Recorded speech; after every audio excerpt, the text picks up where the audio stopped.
Welcome to What's in Your Garage, the show that brings you the latest in the local car scene. In this episode, we'll see car owners from all over Western Canada showcasing the first American sports car, the Corvette.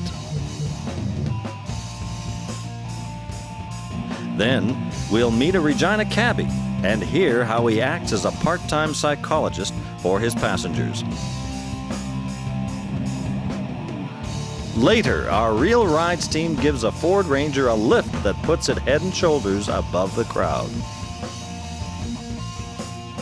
Finally, we'll understand what Mustang Sally saw in her car as we meet a family of 5 Mustangs and their owners.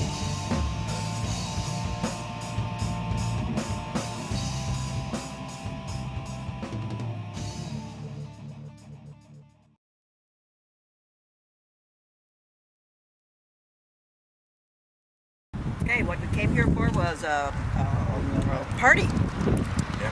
And it's actually racing. And what else do we do? Is it about Corvettes? It's all about Corvettes. All about Corvettes. Yep. It's the Canadian Council of Corvettes. Why'd you choose Regina? Because the Regina Club was silly enough to say that they would do it. So who are you guys? Where are you from? We're from Kelowna, BC. And where are you from? Kelowna, BC. Red Deer, Alberta. And Red Deer, Alberta. So what have we got for a car behind us here? Tell us a little bit of whose car this is here. This is my car. It's a 77 Corvette Coupe.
And what was in there?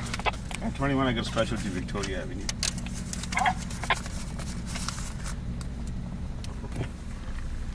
So where are you coming from today? I'm actually trying to leave Regina. I'm going to New Brunswick, and with all the changes with Jazz, they had a flight cancel, and there was a mechanical error, and I don't know, they gave me a few different excuses, I'll say. But anyway, it's not a big deal, but my flight's been delayed a couple of hours. So what's the most harrowing experience you've had? Scary. Scary, yeah. One time my cab was stolen. Your cab was stolen? Yeah. I was just I was parked in front of a bar, and I'm not going to name the bar. The dispatcher told me to go look for the customer inside, and I went in the door, come back. Somebody was driving my cab away.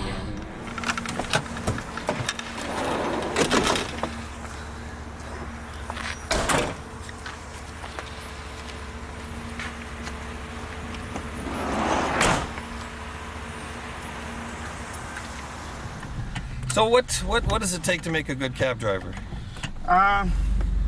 First of all, you got to be a person who meets people and like people, and at the same time you got to have lots of patience and calmness. Why is that? Because people get excited sometimes? People get excited because when it's traffic, people cut you off, they blow the horn at you, they wave with you 4 fingers, They flip the bird? Yeah. And you know that you are not doing anything wrong, but those people just impatient. And if you lose your calm, you can get into accident very easily. There was a study done by the one professional association, I forgot their names. They say the cab driving in any city is more stressful than being a police officer.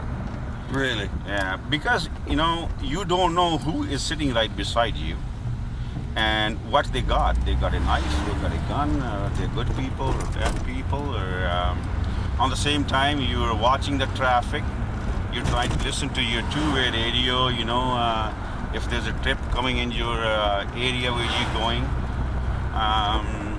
and if dispatcher want to call you, need some information, and so your attention is divided, but on the same time you're trying to concentrate on driving safely your customer home.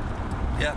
And maintain the courtesy, even sometime inside you are, you're not feeling good, or you're not have a rough very day happy inside, but you got to keep on smiling, So how many miles do you get on these cars? Like, does it get quite a few on these vehicles? Oh yeah, it's very easily to get over 100,000 a year. That's a lot of driving. Yeah, you could average out anywhere 300-400 kilometers a day. So how does gas prices and all that stuff affect you? Gas prices are taking lots of money out of our pocket because our rates are fixed by the city. What else makes cab driving interesting? You find lots of reality of life when you're driving a cab. Things people don't see in real life. You don't see, and all the people sitting in the offices don't see, people working in the schools and in a hospital, they don't see that. We see really reality, what people are, who they are, and... Tell me a little bit about that. What do you mean? Like, that they're kinder? No, well, I mean, the reality is, actually, you actually know the people. See, some people, I'll give you an example. Some people use us as a psychologist. Psychologist? Yes, like they have some secrets. They can't tell nobody in the world, but they will tell the cab driver, well, especially if they're drinking. The reason for that is the cab driver don't know the person who's talking. They don't know whom he's talking about. And the chances are the cab driver, even he met that people again, he won't know who he is. So they'll keep the secrets up safe. Because you're meeting so many people, you can't remember who they are, Well, and it just slides through, huh? Right. And they get the stuff off their chest, And you don't mind listening to them? Well, when we don't want to offend them when you're drunk, because they could become violent, or they could react different ways. So the best thing to do is to handle the person is more or less, if he's drunk, just agree with him, or whichever way you can make sure he does not get, upset. So what's the scariest time you've ever had? I told you about my cab, and the other time there was a guy, he was sitting right beside me, and his jacket was lifted up and he had a big knife. He was drunk, but he was not any violent or anything, but when I look at the knife, that kind of was very scary feeling. But the way I talked to him, and nothing happened. He walked out. But certainly looking at the knife at 2 o'clock in the morning, there's not many people on the road. It was not a very happy feeling anyway. No kidding. Yeah. Well, that's good.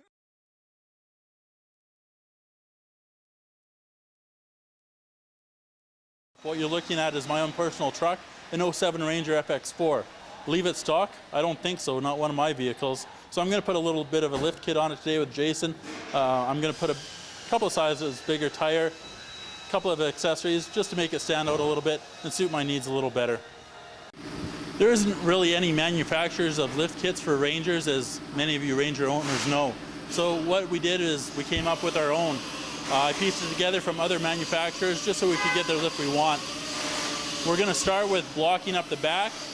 Just gives that axle a little bit more space, sits the truck up a little higher. The block looks like this, and it just goes in between the differential and the leaf spring, just like this.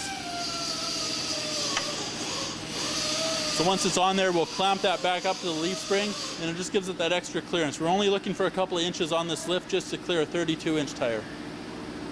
What Jason's doing is he's relieving the factory pin on the factory block just to get our aftermarket block on there. Like I said, this is a custom-made kit by us. It isn't manufactured by anyone, so we just want to make sure the fit is just perfect on there so my truck sits right and rides the way it should. We're just getting ready to assemble the back of the truck. We've put our blocks on. We have our custom-made U-bolts that we got from Spring Service ready to go on the truck. So we're just going to jack everything into place and clamp it all down, and that's all there is to it. We want to block the back of the truck. We don't want to use shackles or anything, so we get the same geometry. We want that pinion angle to be the same so everything wears properly and we don't get any premature wear of the components. Jason's just assembling the final U-bolt. We upgraded to a 1/2-inch U-bolt from the stock 7/16 just for that extra strength. Like Jason says, cars are just held together by one bolt. You want to make sure that bolt's a good one.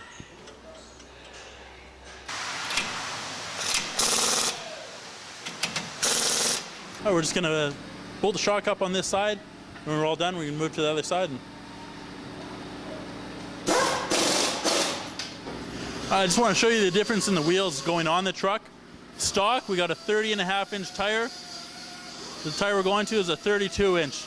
Inch and a half difference makes all the difference in the world. Let me spin it to the side so you can see exactly what I mean. Just a little bit of extra height will make the truck stand up that much nicer. Combined with the lift kit we're putting on, it'll give it a really nice, strong stance.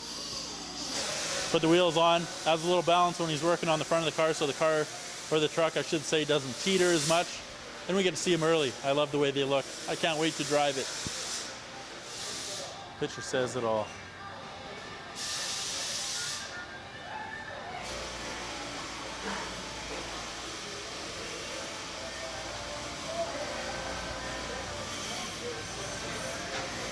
We're just taking the covers off so we can access the torsion bar keys, relieve the tension, and replace the keys.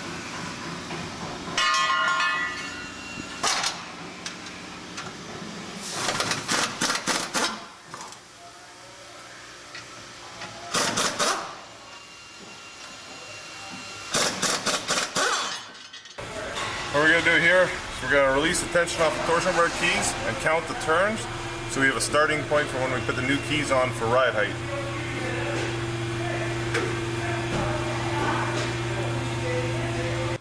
All right, what do we get, 14, 15? 14 on this side. 14 on this side, we'll count the other side. Very important, or else we'll never get the ride height proper. We don't want my truck crooked, we want it nice and level. Just setting up the tool to relieve the tension on the torsion bar keys so we can pull out the key stops and remove the keys. We release the tension, we got the key out, or the pin out. Key stop. Key stop. That special tool there, this is at this point you'd be in your driveway without it going, man, why won't the key stop come out? That's because of that tool. You need that tool, get one. With the whiz of television. Wow, just like on TV, came off nice and easy.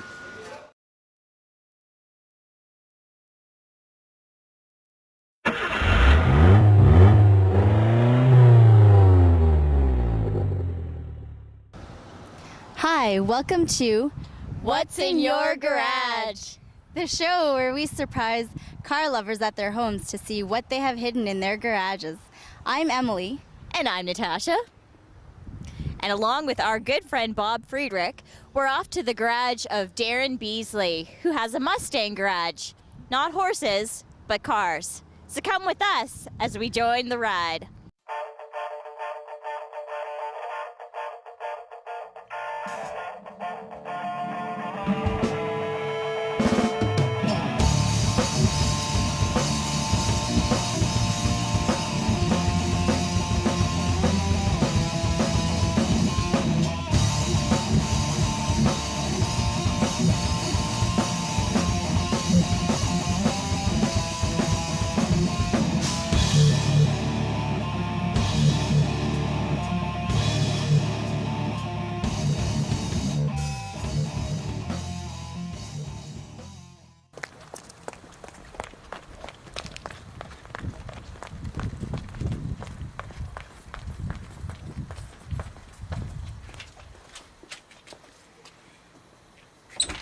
Well, good afternoon. Hey, Darren. Hi, nice to meet you. I'm Natasha. Hi there. Hi there. Nice to meet you. Yes. Where are you from? What's in your garage? Oh, super. So we hear you have something in your Well, garage. I've got a few Mustangs. Would you like to see them? Yeah, we'd love to. Sure. Great. Well, we'll take you outside and we'll have a look. Sure.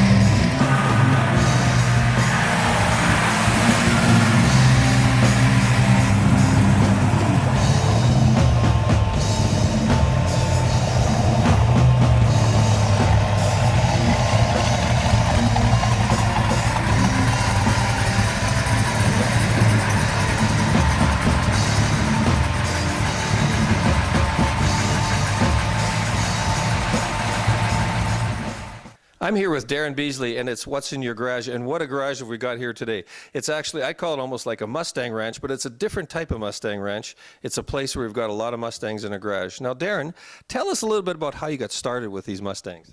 Great question. Probably about 1975 or so. I would have been around 9 to 10 years old.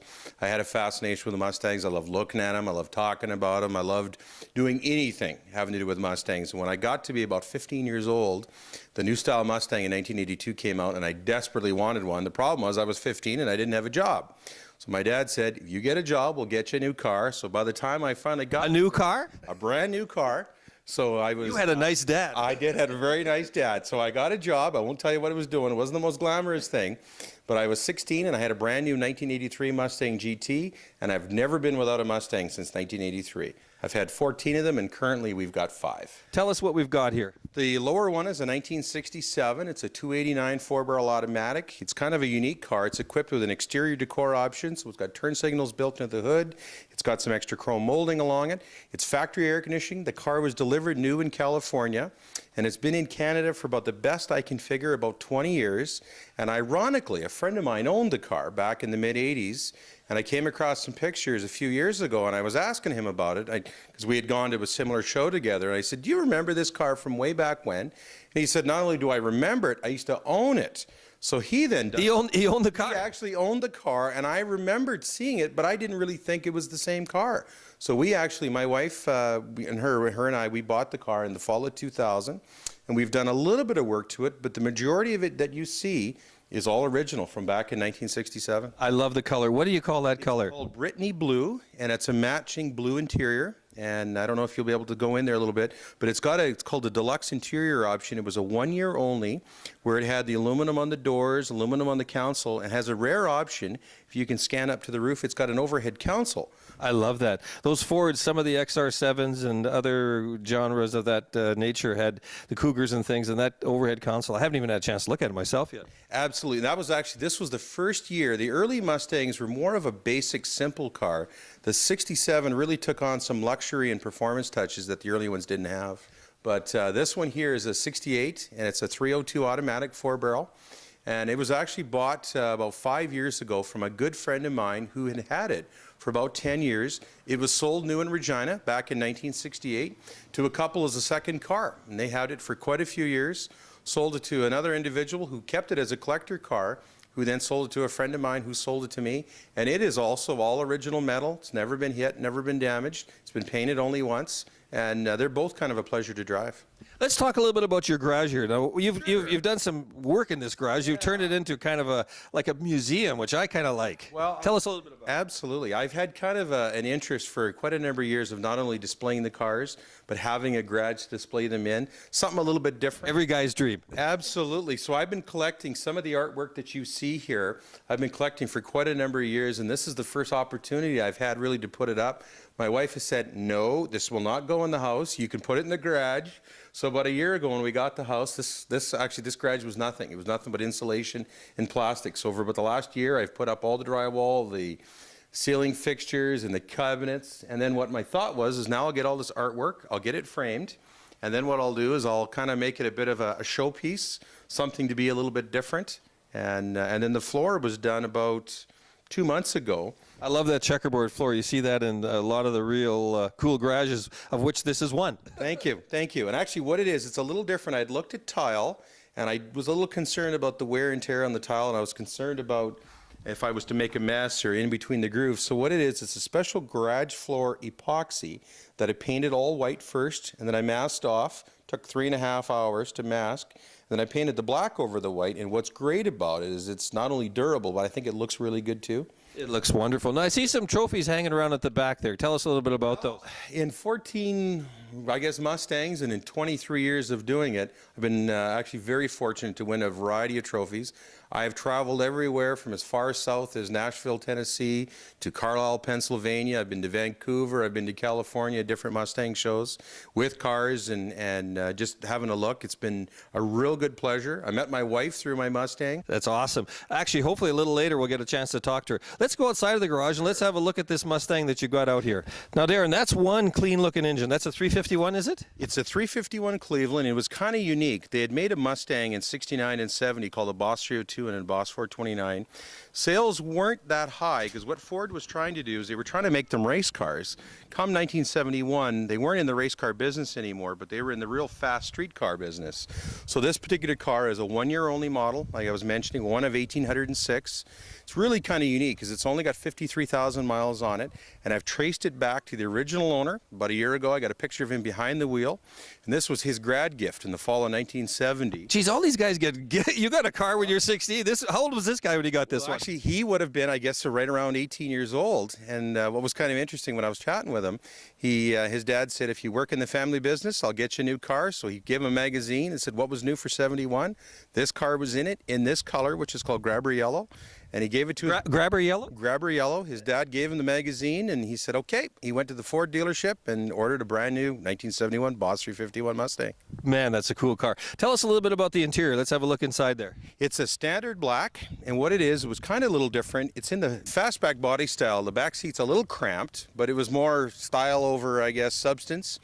And this one's a little unique also in that it's got the factory Hirsch shifter. It's got a tilt wheel, which is a real nice to get in and get out. And if you can shine in or maybe zoom in on the glove box, about a year ago I was down in Carlisle, Pennsylvania, and I had an opportunity to meet the guy that was actually the head of the Trans Am program for Mustangs back in 69 and 70 by the name of Bud Moore.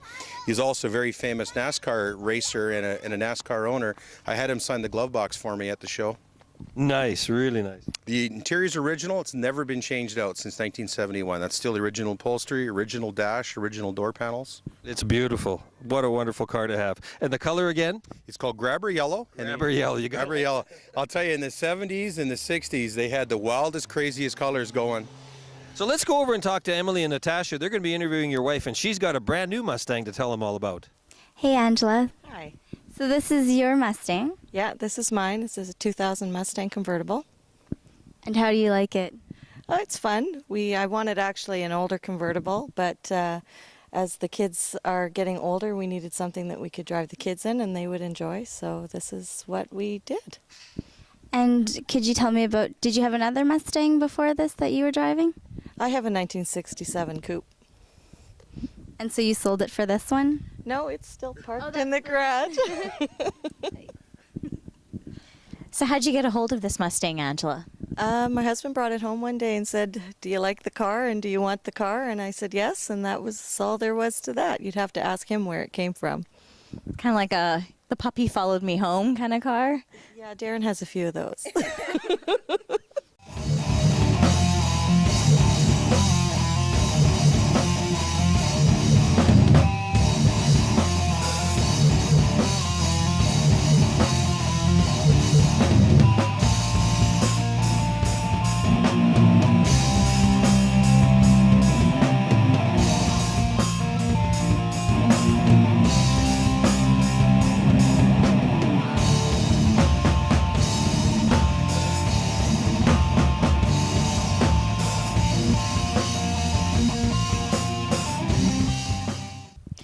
concludes yet another episode of What's in Your Garage. And remember, Keep it clean. We could be coming to a garage near you.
Thanks for watching. Join us for our next episode of What's in Your Garage.